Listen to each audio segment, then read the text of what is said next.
Welcome, Biddy fam, to No One Daily Bitcoin Pod. In today's show, I'll be sharing the latest Bitcoin technical analysis as we're pumping back in the green. Also, breaking news. North Carolina senators introduces a bill to invest up to 10% of the public funds into Bitcoin. Also, 83% of institutions plan to put crypto allocations in 2025. That's according to Coinbase. We'll also be discussing the U.S. stablecoin bill likely in the next 2 months, according to Trump's crypto council head, as well as breaking news. Minnesota senator proposes the Bitcoin Act after going from skeptic to believer. We'll also be discussing Bitcoin will rally to 180,000 as investors become despondent, according to venture capitalist Don Tapiero. We'll be sharing his timeline. Also, 2.2 million in play. Ultra bullish Bitcoin prediction reiterated by the one and only high priest of Bitcoin, Max Keiser. We'll also be taking a look at the overall crypto market. All this, plus so much more,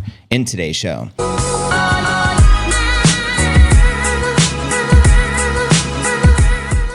If you're new to the channel, very important to smash the likes. Go ahead and subscribe. We are the #1 daily Bitcoin pod, hands down. Then ring the bell. Turn on notifications to receive daily premium crypto news alerts every single day, 7 days a week, including hump days, just like this. Today is pod episode number, let's see here, 1938. I'm your host, JV. It's March 19th, 2025. We're finally back in the green, not just Bitcoin, but the overall crypto market, which is long overdue. We've had a very corrective past couple of weeks, to say the least. But let's kick it off with our market watch, as we do each and every day. Pretty little bitty going up, trading above 84,700, up 3.6% on the day, looking to recapture 85 G's, baby. Maybe while Jay Powell is speaking. We also have Ether up a whopping 8%. We haven't seen a price gain from Ether like that in a hot minute. Just trading above 2,000. XRP, major news. My understanding, according to Brad Garlinghouse, their CEO, they said that the SEC has, I think, dismissed or removed their appeal. So there's no more pending case with Ripple Labs versus the SEC. This is most likely why XRP is leading the pack, up 13% on the day, trading at $2.52. Cardano's up 7%. Solana up 7%, just overall gains across the board. And checking out coinmarketcap.com. The current crypto market cap sitting at $2.79 trillion. The Biddy market cap $1.68 trillion. So both back on the rise. We have 84 billion worth of volume for the past 24 hours, meaning volume is up roughly 17% on the day. And the Bitcoin dominance back on the decline at 60.3%. Ether dominance back on the climb at 8.9%. Yesterday was 8.5%. And checking out top 100 crypto gainers past 24 hours. EOS. Remember Brock Pierce? I remember from the 2016-2017 bull run, that was like a big project, a top coin, and then we haven't heard of it in forever. Right now it's rated number 74, but it is leading the pack on the day, up 16%. Lido DAO up 13%, and Uniswap up over 12%. Which alts, if any, are you bullish on for this particular bull? Holla. And checking out the crypto bubbles. We get a visual perspective on the day. Good to see 95% of the market in the green, as yesterday 95% was in the red. And zooming out on the monthly so we get a broader perspective. Y'all must have forgot. Rex overall, alts are getting wrecked overall. As you can see, many of these top coins down 10, 20, 30, 40 plus percent, 95% of the market overall in the past 30 days in the red. And checking out the crypto greed and fear index. Today we're 32 Poindexter in fear. Yesterday 34, last week a 34, and last month a 51. Neutral. And checking out the time chain calendar. We currently have 161,508 blocks until the halving of 2028.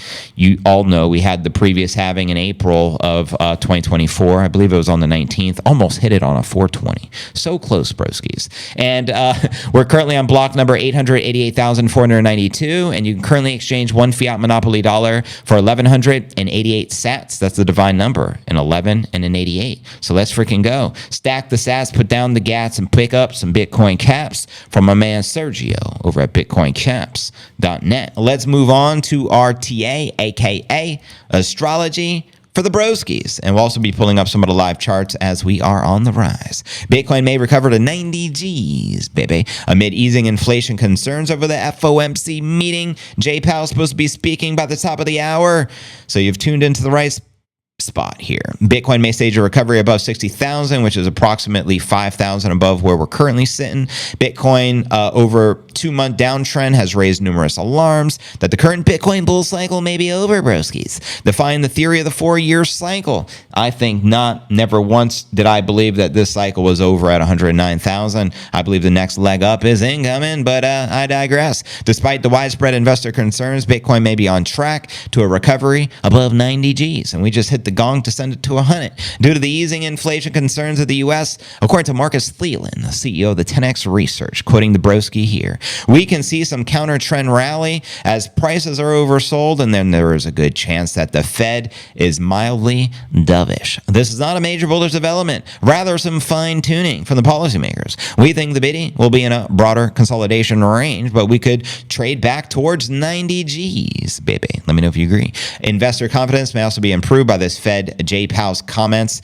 Incoming here at the top of the hour, Powell also expressed doubts about the sustained inflationary impact of Trump's tariffs, referencing the 2019 scenario where tariff-related inflation was temporary and the Fed eventually cut the rates 3 times. While we proceed to cut the mustard, they cut the cheese. Meanwhile, investors are eagerly awaiting the FOMC meeting coming up here at the top of the hour. Traders and investors will be watching for hints about the ending of the Fed's quantitative easing, a move that can boost liquidity on risk assets. The upcoming Fed decision could play a major catalyst for further movements. If Chair Powell spreads his dovish wings, Bitcoin could take flight on renewed bullish momentum. However, persistent inflation concerns or affirmation of a tight financial condition such as elevated interest rates or continued liquidity tighten could limit the upside potential. As I mentioned earlier, there's a 99% chance, according to the markets, that they're pricing in the chance the Fed will keep the interest rates exactly the same and there will be no drop. If there is a drop, it'd be even that much more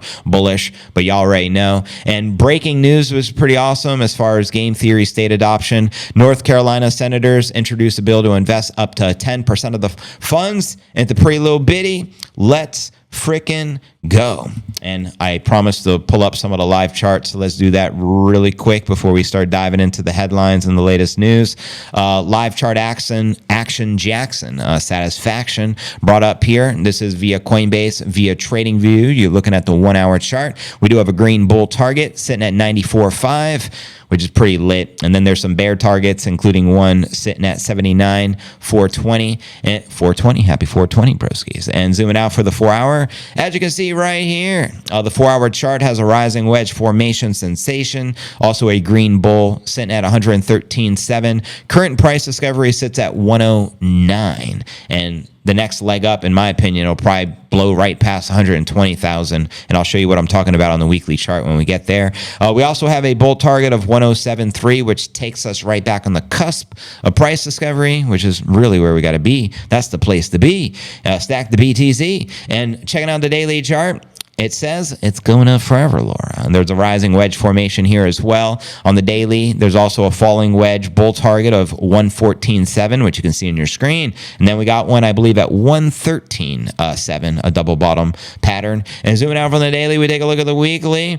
And as you can see, we have the 124 cup and handle target. In my opinion, that's the next leg up. It's going to be somewhere between 120 and 130,000 once we can re-enter price discovery. And let's see if we can turn this month of March into a green candle close. As you can see, we've had some very corrective candles over the previous weeks, but time will tell. And we do get a new weekly close, obviously, on Sunday. And zooming out a little further, we take a quick look at the monthly. And November is the most bullish candle close we've had yet. That's the green Godzilla candle you see on your screen. Then that was November. Then December, we had a itty bitty red candle close. January back in the green. February was a big red close. Unfortunately, we'll see how March plays out as we have less than a couple of weeks left to go. Let's continue with some of the headlines here. Now we got the TA out of the way. Headline reads, 83% of the institutions plan to up crypto allocations this year. And that's according to the Coinbase, the largest exchange here in the States. That's right. Already nearly 3/4 of firms surveyed said they hold cryptos other than Biddy and Ether, and a significant majority said they plan to boost their allocations to 5% or more in their portfolios Why so bearish? They're motivated by the view that cryptocurrencies represent the best opportunity to generate attractive risk-adjusted returns over the next 3 years. Coinbase, the US's largest crypto exchange, and EY Prenthian, a consultancy based on findings and interviews with more than 350 institutional investors in January, and amongst the institutional altcoin holdings, XRP and Solana are the most popular, according to the survey. Altcoin holdings could rise even further if U.S. regulators approve planned ETFs listed for this year. Asset managers are awaiting the green light from the U.S. SEC. But guess what? Your new chairman is Nippinator. Gensler resigned on Inauguration Day, January 20th, and the Nippinator is your new chairman of the SEC. So it's up to him to make this decision. Sorry, Gary. It is what it is. But anyways, on March 17th, the CME Group, the largest derivatives exchange, launched futures contracts tied to Solana, marking a significant step towards institutional adoption of the alt. Now, meanwhile, stablecoins continue to see the institutional uptake. 84% of the respondents either holding stablecoins or exploring doing so. My question to you as a retail investor, do you hold any stablecoins? I'm going to assume you don't, because what would be the benefit of holding a stablecoin when you can just have it in Bitcoin and benefit from the price increase? But I digress. I think a lot of retail that are maybe in third world countries where their local fiat currency is collapsing is going to be heavily using stable coins because they don't want the value of their fiat to go to zero. And this is very popular in countries in Africa and things like that. But anyways, according to the report, we're speaking institutions here, they are using stable coins for a variety of cases beyond just facilitating crypto transactions, including generating yield and foreign exchange, internal cash management, and external payments. In December, investment bank Citi says stablecoin adoption will accelerate on-chain activity, including decentralized finance. The survey found 24% of institutional investors currently use DeFi platforms, but that figure is expected to grow to nearly 75% over the next couple of years. Wow. So institutions are attracted to DeFi for many reasons, citing derivatives, staking, lending as the use case are most interested in, closely followed by access to alts, cross-border settlements, as well as yield farming. Let's discuss stablecoins. With the White House here, U.S. stablecoin bill likely in the next couple of months, which would ultimately mean within the next 60 days. Bo Hines, executive director of the President Council of Advisors of Digital Assets, said comprehensive stablecoin legislation is expected to be finalized in the coming months, underscoring the government's urgency to maintain the U.S. dollar's dominance in on-chain activity. My only concern here with this whole stablecoin thing with the U.S., I mean, if they create their own stablecoin, in my opinion, it's just cleverly disguised as a central bank digital currency, as a stablecoin is ultimately a central bank digital currency. Now, if they just adopted like Tether's USDT, I would 100% trust that because I feel they're the good guys. They're, Bitcoin advocates, but I feel if they're going to invent their own stablecoin, I'm super sus with that. But that's just me personally. Let me know your thoughts. Speaking at the Digital Asset Summit in New York, Hines says stablecoin legislation is imminent following the Senate Banking Committee's approval of the Genius Act last week. The Genius Act, which is an acronym for Guiding and Establishing National Innovation for U.S. Stablecoins, establishes collateralization guidelines for stablecoin issuers and requires full compliance with anti-money laundering, tax avoidance. We saw the vote come out of the Senate Banking Committee extremely bipartisan fashion, which was fantastic to see, quoting Hines here. I think our colleagues on the other side of the aisle also recognize the importance of the U.S. dominance in this space, and they're working or willing to work with us here. And that's what's really exciting about this. There's not many issues in Washington, D.C., in which folks can come together from both sides of the aisle and really propel the United States forward in a way that's comprehensive. So they're saying both sides are in agreement to potentially the CBDC. When asked about when stablecoin legislation will be passed, Hines said, I think the stables could be on the president's desk here within the next couple of months. Right now, the market seems to be underestimating what this bill could do for the U.S. economy in terms of the U.S. dollar dominance, in terms of the payment rails, and in terms of altering the course of financial markets. As you know, the U.S. dollar accounts for the vast majority of the $230 billion worth of stable coins currently in circulation, suggesting the greenback remains the currency of choice for funding crypto accounts and sending remittances overseas. increase. Some industry experts believe this will change in the future as stablecoins become multi-currency, but so far, digital dollars remain the overwhelming favorite. U.S. Treasury Secretary said that Trump's administration will use stablecoins to maintain the dollar status as the global reserve currency, which partly explains the sense of urgency to push legislation over the finish line. Quoting him here from the Crypto Summit on March 7th, alongside Trump, "We are going to put a lot of thought into the stablecoin regime. As President Trump has directed, we are going to keep the U.S. dollar the dominant reserve currency in the world, and we will use stablecoins to do that." And there you have it, yo. Let me know your thoughts with the White House adopting the stablecoin bill. Do you think it'll happen within the next 60 days, as it does seem to be a top priority? Do let me know. Just like Nippinator, new chairman of the SEC, got a top priority right now. You already know, broskies. Let's discuss this Bitcoin Act. And if you don't know, act like you know. Minnesota senator proposes the Bitcoin Act after going from a skeptic to a believer. That's right.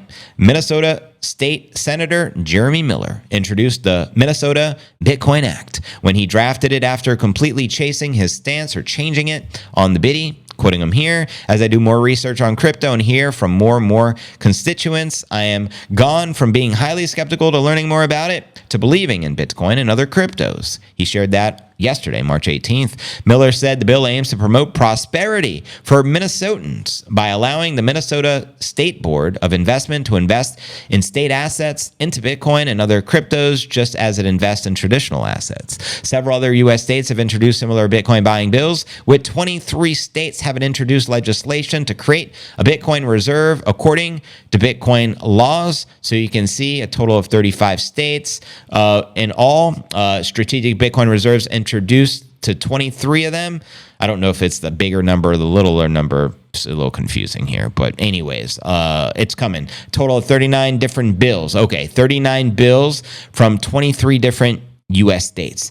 Under Miller's bill, Minnesota state employees would be able to add Bitcoin and other cryptos to their retirement accounts, giving people easier access to it. It would also give residents the option to pay state taxes or fees with Bitcoin, which I don't anticipate really anyone doing.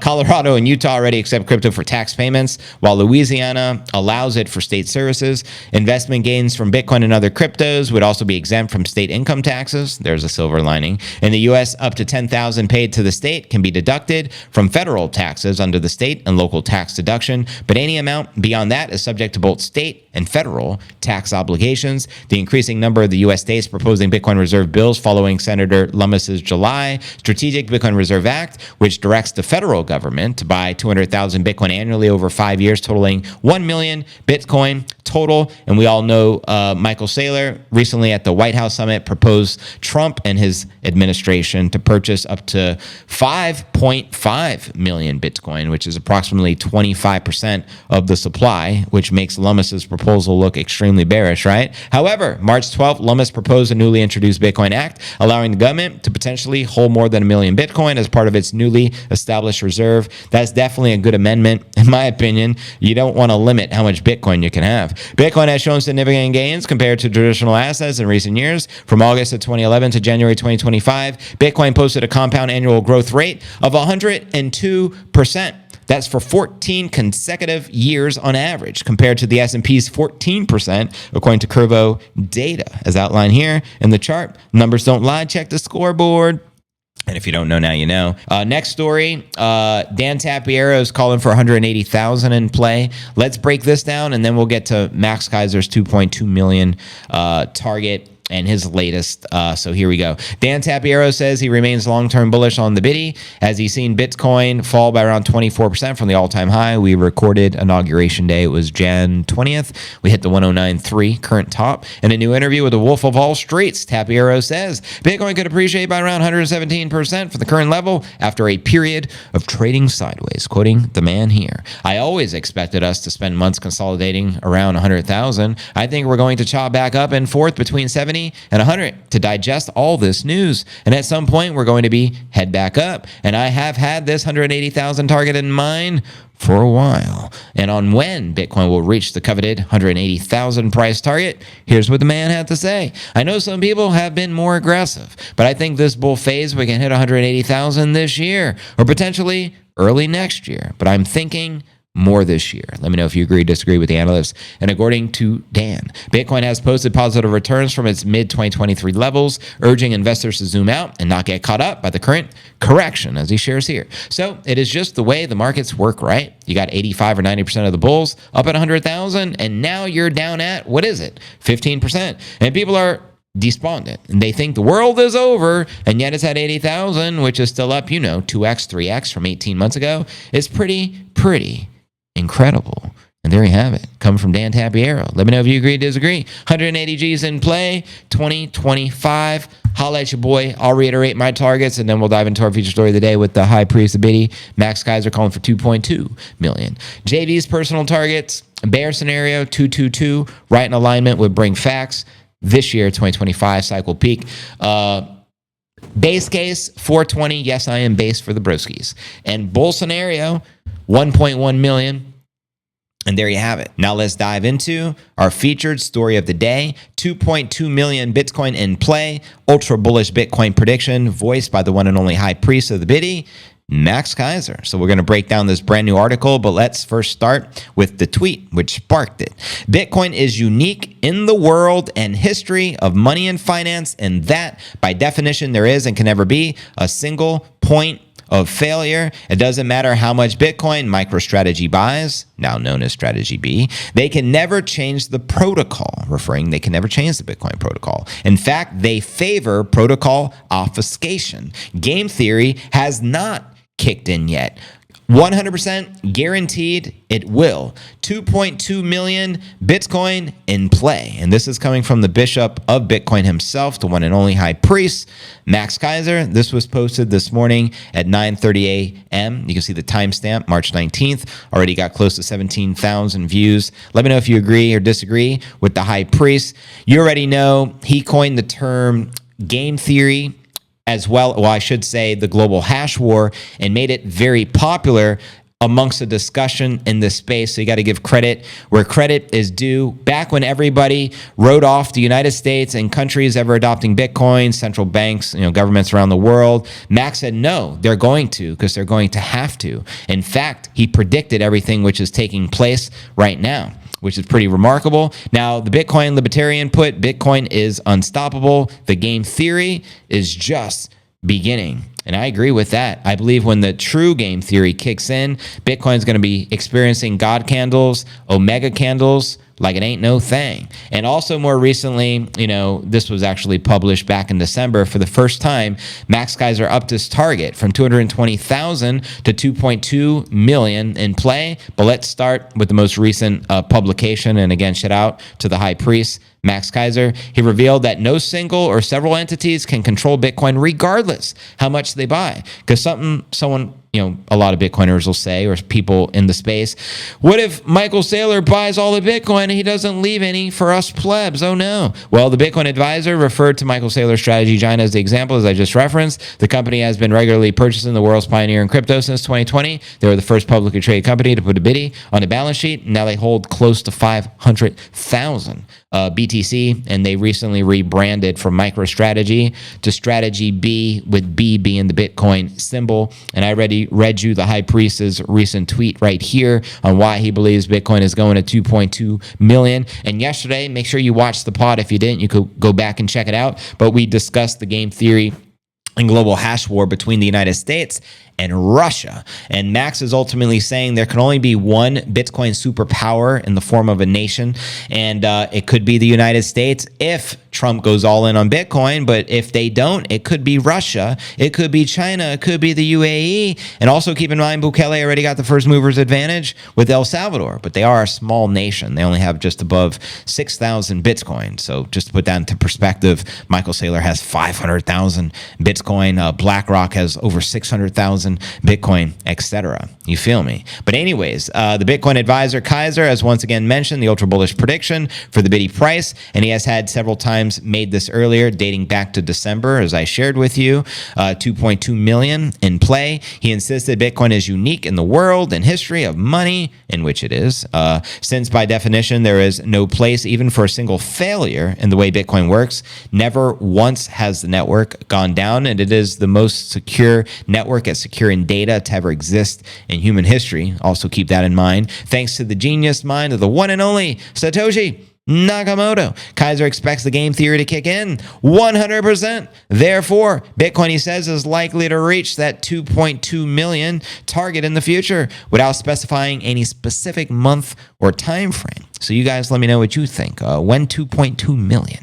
By this Bitcoin game theory, Keiser may imply further adoption by nation states in the future and more institutions and states admitting Bitcoin as a reserve asset. So for example, let's break this down a little further. You know how Michael Saylor at the White House Crypto Summit on the 7th, a couple of weeks back, he proposed Trump buy anywhere from, I think it was 1 million to 5.5 million Bitcoin. Well, let's hypothetically say the United States decides to just go all in and do the 5 million Bitcoin, which would be roughly 25% of the circulating supply. Well, Russia's not going to be able to do the same thing. So it's very important. The timing is of utmost importance and significance right now for which nation is going to adopt the most Bitcoin. Because you know, behind closed doors, all the nations must be having this conversation, central banks, etc. So you already know. And so far, the big step in adoption has been taken by the new U.S. president's administration, and they have begun forming the strategic Bitcoin reserve. You know, recently Trump signed that executive order to make this happen, and Bitcoin will be solo for the strategic reserve. They separated the other altcoins, which I believe is Cardano, XRP, Ethereum, and there may be one other I'm forgetting. But nonetheless, they're going to be in the strategic digital asset stockpile for the United States. And the U.S. does already hold 200,000 BTC. But my understanding is Bitfinex owns 100,000 of those Bitcoin currently in the U.S. government's possession. This is according to Samson Mao, who really understands behind Bitfinex and what's really going on there. So what this really means is the United States isn't the current Bitcoin superpower. Put that into perspective. Is it, what did I say, South Korea or North Korea? It's North Korea. North Korea holds about 200,000 Bitcoin due to their Lazarus group, which is always stealing, however, these hackers steal the Bitcoin like they recently did with the Bybit exchange. It was like a $1.4 billion hack. So the United States isn't really even the largest Bitcoin holder when it comes to nation state adoption. And now South Korea is entertaining Bitcoin strategic reserve, China, Russia, etc. The UAE more recently announced that Abu Dhabi has like about a $500 million sovereign wealth fund, a Bitcoin. So think of all the smart money, the whales, the sovereign wealth funds, the pension funds, the states, the state adoption. More than half the states of the U.S. is already moving towards Bitcoin adoption as well, whether strategic Bitcoin reserve, etc. So very bullish times, and that's why I bring all of this up. But you guys, let me know your thoughts. Where do you feel the pre-low biddy is likely to go? Do you think game theory hasn't even begun yet? And do you think we'll realistically hit 2.2 million, potentially even, for this cycle? Let me know your thoughts, and I'll read your comments out loud. And again, welcome everyone joining the Q&A segment of the live stream. J-Pal should be speaking right now, so we'll see. No China, bang, bang. I like the word game. I like the word theory. Game theory is a great term. I have a Bitcoin theory. I win because I have some. I love that. I have a FOMO for the USA. Side note, there's only 1.5 million Bitcoin left to mine. 1.1 million. The original Satoshi wallets never moved. 3.6 million estimated permanently lost equals 14 million in circulation. So 33% of all the available Bitcoin. Who's selling? Good point there. Supply shock incoming. You ain't seen nothing yet. Figured out I went the wrong route. So I got with JV and the Biddy fam and went all out. Amen.